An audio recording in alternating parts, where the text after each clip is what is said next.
Hello दोस्तों, चलो इस लास्ट पार्ट में आपका स्वागत है। ठीक है ना। पहला चैप्टर आपका कंप्लीट हो जाएगा इस पार्ट में। देखो, हम पढ़ने जा रहे हैं जो चैप्टर की जान है, उत्पादन संभावना वक्र। ठीक है ना, यानी प्रोडक्शन पॉसिबिलिटी कर्व। ठीक है ना, देखो उसको क्या बोलते हैं, प्रोडक्शन पॉसिबिलिटी और कर्व। ठीक है ना। आप देखो अर्थशास्त्र को अगर आपको आसानी से याद करना है ना, तो मैं आपको कुछ पॉइंट बता, जैसे मैंने बताया था सीमांत। सीमांत का मतलब क्या होता है, अतिरिक्त। क्लियर, थोड़ी देर पहले बताया था। जो पुरानी वीडियो गई ना, उसमें बताया था कि सीमांत मतलब अतिरिक्त आपको लिखना चाहिए। ऐसे एक होता है अनुसूची। ठीक है, तो वहां पे आपको टेबल लिखना चाहिए। क्या लिखना चाहिए, टेबल। ठीक है ना, जो टेबल बनाते हैं उसके तो कुछ वर्ड बता देता हूं आपको याद रखने चाहिए। जैसे मैंने बताया सीमांत, तो वहां पे ना आप अतिरिक्त यूज करा करो, टीचर खुश हो जाएगा आपका। ठीक है ना, ये हो गया। ये होता है जैसे मैंने भी बताया आपको कौन सा वर्ड, अनुसूची। अनुसूची बोला तो इसमें क्या होता है, टेबल की बात करते हैं। ठीक है, जो टेबल बनती है ना उसकी बात करते हैं। अगर मान लो कि ये वक्र आ गया, तो ये वक्र का मतलब क्या हुआ, तो वक्र का मतलब हो गया किसको, क्या कैसे दिखाएंगे हम, ग्राफ पे दिखाएंगे। इसको दिखाएंगे जिसको ग्राफ यानी चित्र में प्रदर्शित करते हैं। किसी का चित्र में प्रदर्शित करते हैं। ठीक है ना, तो ये वक्र हो गया। डन। ऐसे बहुत सारे नाम होते हैं, और भी बहुत सारे नाम, जैसे फलन हो गया। फलन में जब भी फलन वर्ड आ गया, मान लो जैसे आपने देखा होगा मांग फलन, पूर्ति फलन, ये या उत्पादन फलन, इस टाइप की चीज पूछ लेते हैं, तो वो उसमें फलन का मतलब क्या होता है, संबंध। ठीक है, आप चाहे संबंध को फलनात्मक संबंध लिखो या संबंध लिखो।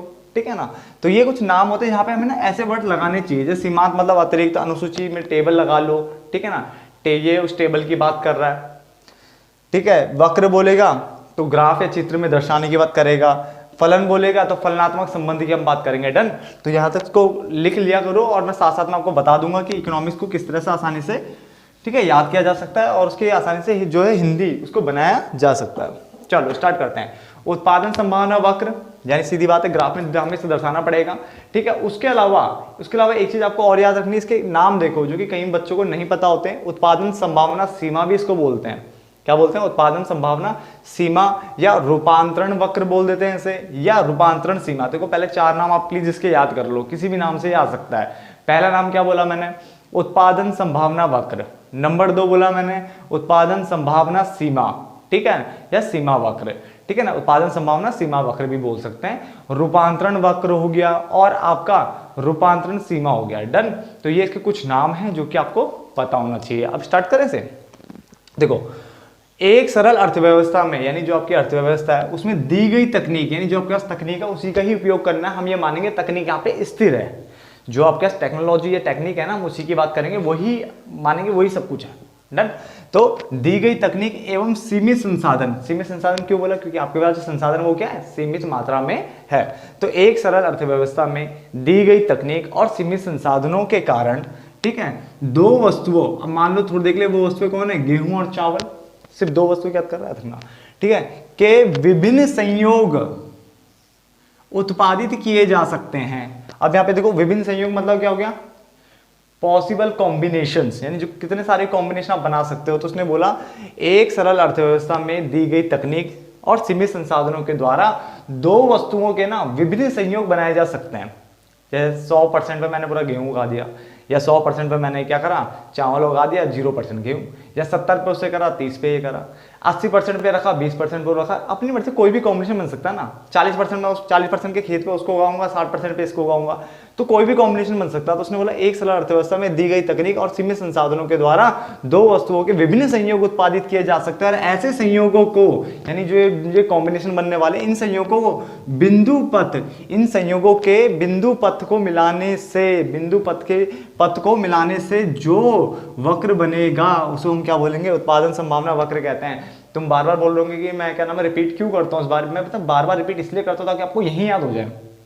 मैं उनमें से नहीं हूँ कि मैं आपको पहले लिखवा दूं, बालों को याद कर लेना, ऐसा नहीं। मैं यहीं पे याद करवाना चाहता हूँ आपको, यही याद कर लो, और इकोनॉमिक्स को ऐसे याद कर लो कि ना आप औरों की मदद कर सको। ठीक है, इसलिए मैं फ्री में सारी क्लासेस आपको प्रॉपर डालता हूँ। ऐसा नहीं कि मैंने 4 क्लास बना दी, जानबूझ के 5 क्लास रोक दूंगा ताकि बच्चा क्या नाम है या तो सब्सक्रिप्शन ले या फिर क्लासेस ले। ऐसा कोई कॉन्सेप्ट नहीं है, आपको सारी क्लासेस मिलेगी। अगर बनाऊंगा तो सारी क्लासेस बनाऊंगा। ठीक है ना। देखो क्या लिखा है, एक सरल अर्थव्यवस्था में दी गई तकनीक और सीमित संसाधनों के द्वारा दो वस्तुओं के विभिन्न संयोग उत्पादित किए जा सकते हैं और ऐसे संयोगों के बिंदु पथ को मिलाने से, यानी जो भी संयोग बनेगा हम उसके बिंदु पथ को ऐसे ऐसे मिलाएंगे तो जो कर्व बनेगा हमारा उसको हम क्या बोलेंगे, पीपीसी यानी प्रोडक्शन पॉसिबिलिटी कर्व यानी उत्पादन संभावना वक्र बोलेंगे। क्लियर हो गया, डन। अब इसकी मान्यताएं कई बार पूछ लेता है कि पीपीसी कर्व की जो मान्यताएं क्या होती है, तो पता वैसे तो लिखवाने की जरूरत नहीं पड़नी चाहिए थी इसको, क्योंकि इसी के अंदर से ही मान्यता निकल जाती है, यानी अजम्पशंस निकल जाती है। बट फिर भी चलो कोई बात नहीं। हमने क्या क्या माना, पहली चीज की जो तकनीक होगा ना वो स्थिर होगा, हमने माना, ठीक है। यानी पीपीसी कर्व के अकॉर्डिंग हम क्या मानते हैं, ये माना जाता है कि तकनीक जो है वो स्थिर होती है। नंबर 2, संसाधन सीमित मात्रा में होते हैं, कोई बड़ी बात है क्या, सब पता है। दूसरा, संसाधन जो भी होंगे ना उनका आप पूर्ण और कुशलतम प्रयोग करोगे, यानी अच्छे तरीके से आप उसका यूज करोगे। नंबर 2, जो भी आपके पास दिए गए संसाधन है, यानी जो भी आपका संसाधन होंगे उनसे केवल 2 वस्तुओं को ही उत्पादित किया जा सकता है, सिर्फ 2 वस्तु की बात होगी। तो देखो तकनीक स्थिर है, सीमित संसाधन है, सीमित संसाधनों का आपको क्या करना है, पूर्ण और कुशलतम उपयोग करना, और उससे सिर्फ 2 वस्तुओं का ही उत्पादन किया जा सकता है। सब कुछ इसके अंदर ही था, डन। और संसाधन सभी वस्तुओं के उत्पादन में एक समान नहीं होते, ठीक है। हो सकता है कि संसाधन क्या है दूसरे के लिए थोड़ा सा अलग तरीके से वो करे काम, उसने बोला संसाधन सभी वस्तुओं के उत्पादन में एक जैसे नहीं होते, एक समान नहीं होते। यहाँ तो कोई दिक्कत है, डन। फटाफट से उतार लीजिए।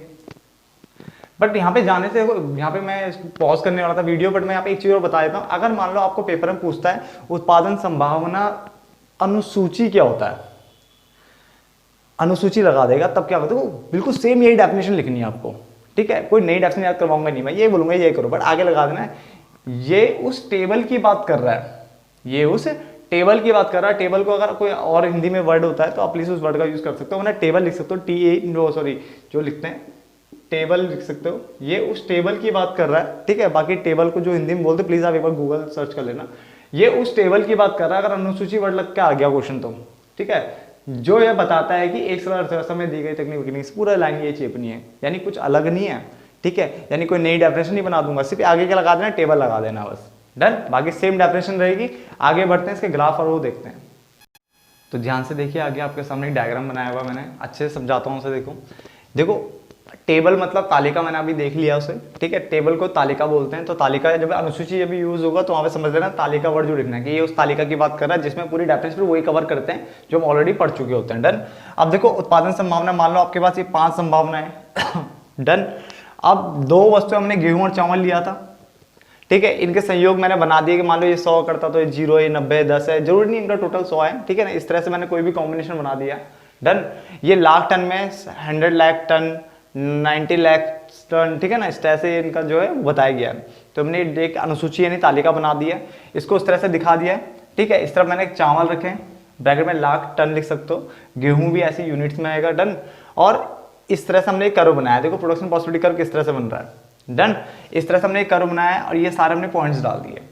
क्या जरूरी है कि हम ये 100 200 ये इस टाइप से चीजें लिख के दिखाएं? क्या हम शॉर्टकट नहीं बना सकते? तो बिल्कुल बना सकते हैं, ठीक है। यहाँ पे आपका एक्स एक्सिस आता है, यहाँ पे वाई एक्सिस आता है, इस तरह से आप एक कर्व खींच सकते हो, क्लियर है ना। तो कोई दिक्कत नहीं, आप बनाओ आराम से, ऐसा कर्व बनाया जा सकता हो। तो खाली पॉइंट दर्शाने के लिए हमने बना दिया।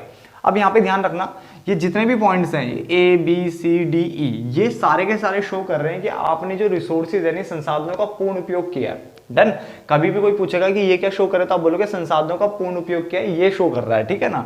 यानी ये point number A B C और D, ये क्या दिया कि संसाधनों का क्या हुआ है, का पूर्ण उपयोग हुआ है, पूर्ण और कुशलतम उपयोग हुआ है, ठीक है ना। पूर्ण और कुशलतम उपयोग हुआ है। अब मान के चलो कि कोई पॉइंट यहाँ पे है, F पॉइंट यहाँ पे है, इसका मतलब क्या हुआ, हम यहाँ बोलेंगे संसाधनों का पूर्ण उपयोग नहीं हुआ है, यानी संसाधनों का कम उपयोग हुआ है। जो उसका यूटिलाइजेशन हुआ है ना रिसोर्सेज का, वो क्या हुआ, अंडर यूटिलाइजेशन है, यानी कम उपयोग हुआ है। और अगर कोई पॉइंट यहाँ आ जाता, सपोज करो K या Y समथिंग, ऐसे कोई पॉइंट से बाहर मंडरा रहे हैं, तो ये ओवर यूटिलाइजेशन है, संसाधनों का जो पूर्ण से भी ऊपर, ठीक है, आवश्यकता से अधिक उपयोग कर दिया आपने, ओवर यूटिलाइजेशन, ठीक है ना। तो अगर यहाँ कोई पॉइंट आता तो वो ओवर यूटिलाइजेशन को दर्शाता है, यानी जो पूर्ण उपयोग करना था उससे ऊपर हमने उपयोग कर लिया ये, ठीक है। और इसके अगर अंदर कोई पॉइंट चला जाता है, यहाँ कहीं मंडरा रहा है इनके अंदर, तो उसका मतलब वो क्या है, संसाधनों का आपने पूर्ण उपयोग नहीं किया, कम उपयोग कर लिया। और जो इनमें होगा वो दिखाएगा संसाधनों का आपने पूर्ण उपयोग किया है। यहाँ तक कोई दिक्कत नहीं किसी को, ठीक है। कौन से पॉइंट्स को हम यहाँ पे कवर कर सकते हैं बच्चे, देखो ध्यान से, मैं क्या वर्ड बोल रहा हूँ, कौन से पॉइंट्स को आप यहाँ पे कवर कर सकते हो, कौन से पॉइंट को आप अटेन कर सकते हो। तो हमने बोला भाई देखो, ठीक है, कुशलतम प्रयोग और पूर्ण उपयोग तो बच्चे यही हैं सारे पॉइंट्स, ये वाले पॉइंट जो ये गए हैं अंदर 1 2 3 4 5 जो भी है।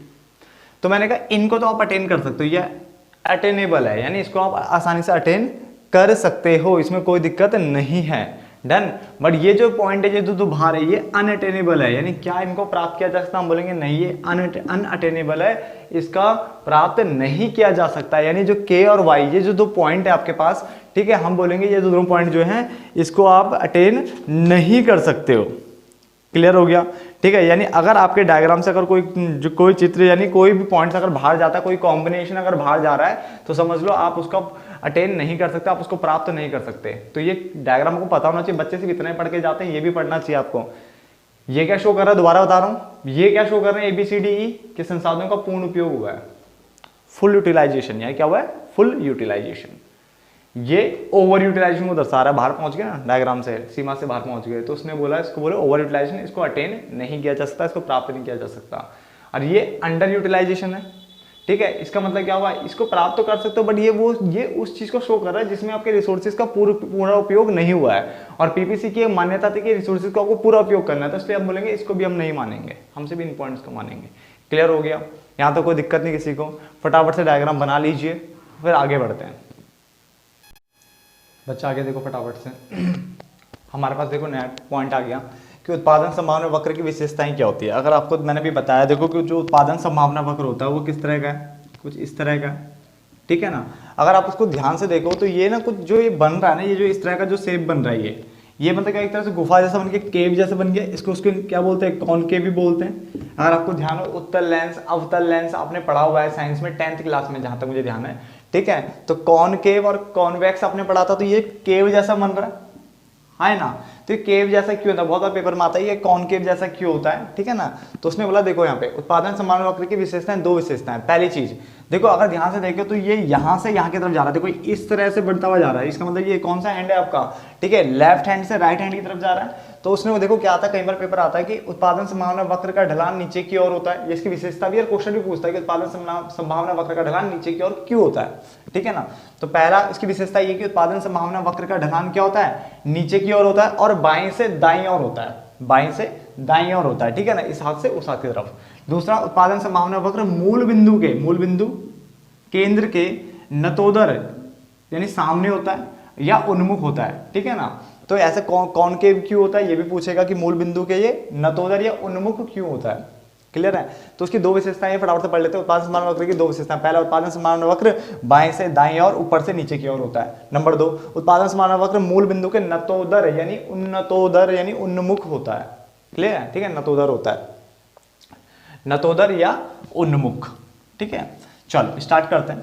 देखो पहले वाले को जैसा आपने 2 पॉइंट लिखे मेरे सामने से, उसके बाद इसको पहले हेडिंग बना देना है, हेडिंग बनाना, उसके बाद ये लिखना, क्योंकि ये वाला ये जो कंटेंट है ये इसका है, तो आप पहले प्लीज इसको हेडिंग बना लेना, फिर लिखना है इसके अंदर उत्पादन संभावना वक्र का ढलान ऊपर से नीचे की ओर तथा बाएं से दाएं की ओर होता है।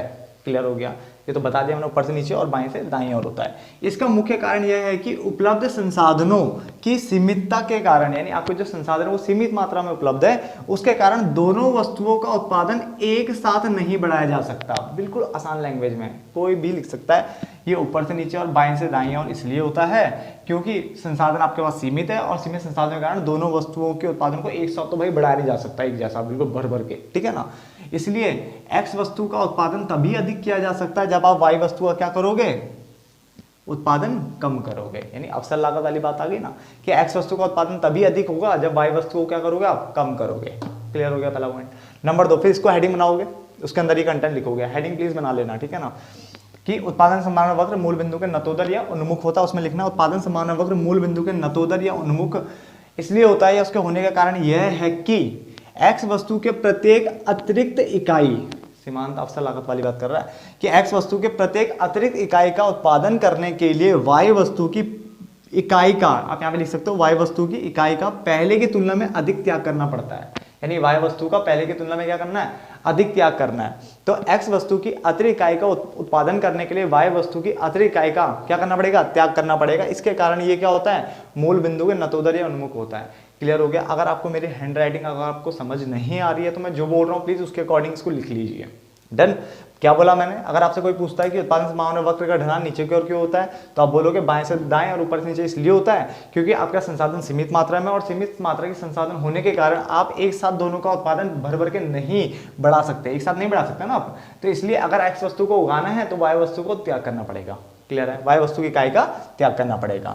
जब अगर मैं यहाँ पे बोलूँ कि इस मूल बिंदु के उन्मुख या नतोदर क्यों होता है, तो हम बोलेंगे कि उत्पादन संभावना वक्र का मूल बिंदु के नतोदर या उन्मुख होने का कारण यह होता है कि अगर आपको एक्स वस्तु की अतिरिक्त इकाई का उत्पादन करना है तो आपको वाई वस्तु की इकाई का, वाई वस्तु की इकाई का पहले की, वाई वस्तु की इकाई का पहले की तुलना में अधिक क्या करना पड़ेगा, त्याग करना पड़ेगा। वाई वस्तु का पहले की तुलना में क्या करना पड़ेगा, त्याग करना पड़ेगा। आप डायरेक्ट भी लिख सकते हो, सही चल रहा है वैसे भी हो।